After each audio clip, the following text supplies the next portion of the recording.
Selamat pagi teman-teman. Lanjut lagi ya di pengantar application for bookkeeping tentang proses pembuatan laporan keuangan. Nah, proses pembuatan laporan keuangan itu apa aja sih? Yang pertama, kita harus menyediakan atau tersedia dulu tentang bukti transaksi. Kita itu mau buat laporan keuangan, membuat laporan. Laporan kita dasarnya apa? Dasarnya adalah bukti transaksi. Bukti transaksi ini diperoleh dari mana? Dari lawan transaksi kita. Jadi kalau misalnya saya beli snack nih, atau saya beli ATK gitu ya di minimarket, saya beli terus saya dapat struktur, ya kan? Itu bagian dari bukti transaksi. Itu bisa tak jadikan dasar dalam pembuatan proses laporan keuangan, gitu ya. Pembuatan laporan keuangan salah satunya dari bukti transaksi dulu, bukan salah satunya ya, dari struk tadi salah satunya, tapi bukti transaksi itu cukup banyak. Bisa dari kwitansi, bisa dari invoice, bisa dari struk tadi, belanja tadi gitu ya, yang bentuknya cetak kayak gitu atau bentuknya nota. Misalnya kalau kita ke toko itu atau ke warung itu kan ada notanya yang ditulis tangan, itu juga bisa dijadikan sebagai bukti transaksi kita. Terus di sini bukti transaksi itu merupakan bukti tertulis yang menyediakan informasi transaksi yang sudah dilakukan sebagai bukti dalam bentuk dokumen di masa yang akan datang.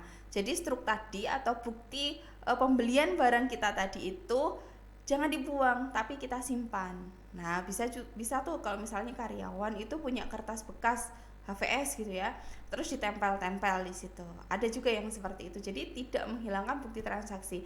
Atau sekarang udah zamannya digital Bu, di foto scan kayak gitu ya. Atau di foto atau di scan gitu kan. Nah, terus masuk drive, sewaktu-waktu bisa dibuka lagi, itu juga bisa dilakukan untuk menyimpan bukti transaksi sebagai bukti kegiatan sekarang untuk masa depan. Jadi sebagai bukti kegiatan di masa lalu kayak gitu ya. Nah, di sini bukti transaksi itu bisa kas masuk.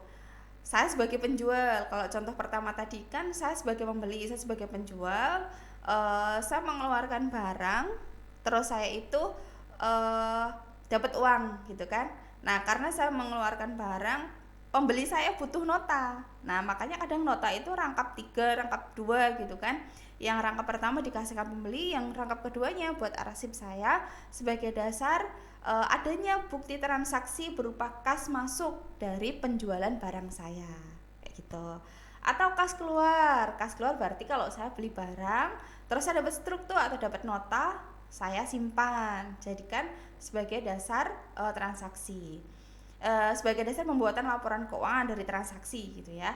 Terus adanya kwitansi, terus faktur. Nah, kwitansi nanti juga ada contohnya di modul kita, di buku kita, yaitu application for bookkeeping. Terus ada faktur juga, nanti formatnya juga ada. Nanti kita kasih setelah kita masuk kuliah ya. Setelah adanya bukti transaksi tadi, kita buat ke jurnal. Jurnal itu apa sih Bu?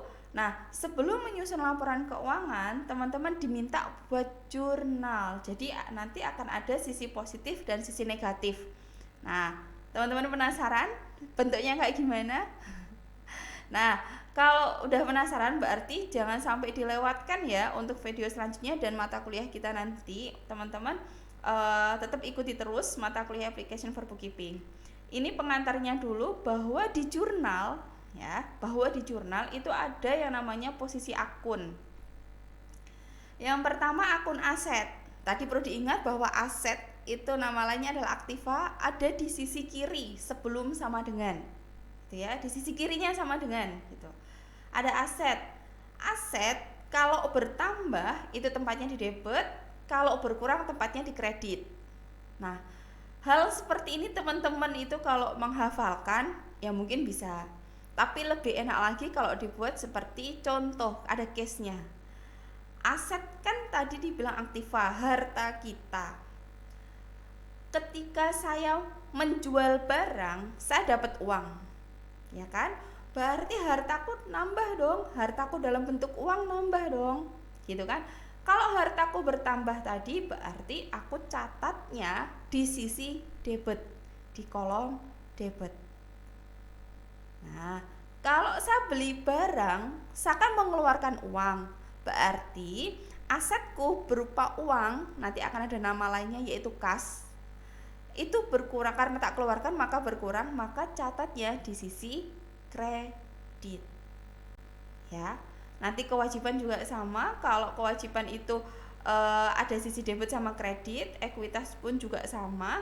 Pendapatan, beban dan prive itu juga dicatatnya akan ada di sisi debit maupun kredit.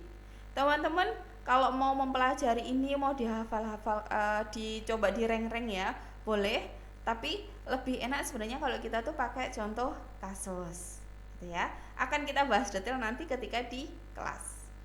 Terus buku besar juga ada sisi debit kreditnya. Setelah dibuat jurnal, dikelompokkan. Di jurnal itu nanti akan ada kas, akan ada hutang, akan ada persediaan gitu kan, akan ada kayak gitu.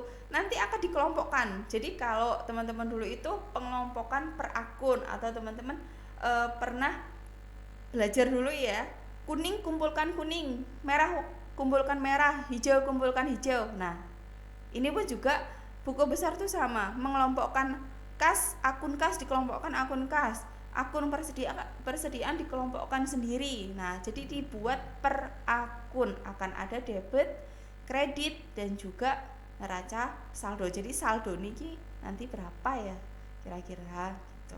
Untuk kas sendiri saldonya berapa, persediaan berapa gitu ya. Terus yang keempat, neraca saldo. Nah, setelah dibuat buku besar, dibuat neraca saldo, dibuat di sini per akun, dikelompokkan lagi.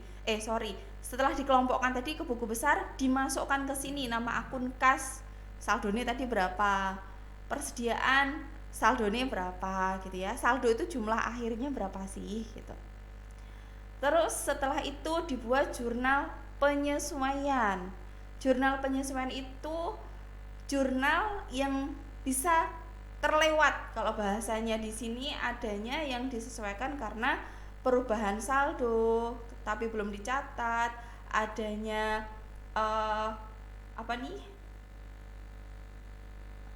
pada akhir siklusnya itu ketahuan ada transaksi yang belum masuk.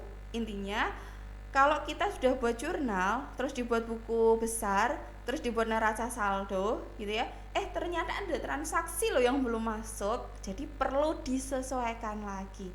Itulah jurnal penyesuaian. Setelah itu baru bisa buat laporan keuangan. Nah, laporan keuangan yang disajikan di sini itu adalah laba rugi, perubahan ekuitas dan laporan posisi keuangan.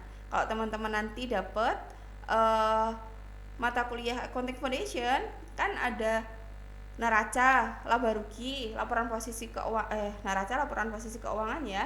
Terus perubahan ekuitas, arus kas, terus CALK, catatan atas laporan keuangan, itu bagian dari laporan keuangan. Cuman di application for bookkeeping ini kita bahas laporan laba rugi, perubahan ekuitas dan posisi keuangan. Gitu ya teman-teman. Oke, sampai ketemu lagi di mata kuliah application for bookkeeping di selanjutnya. Selamat pagi, tetap semangat. Wassalamualaikum warahmatullahi wabarakatuh.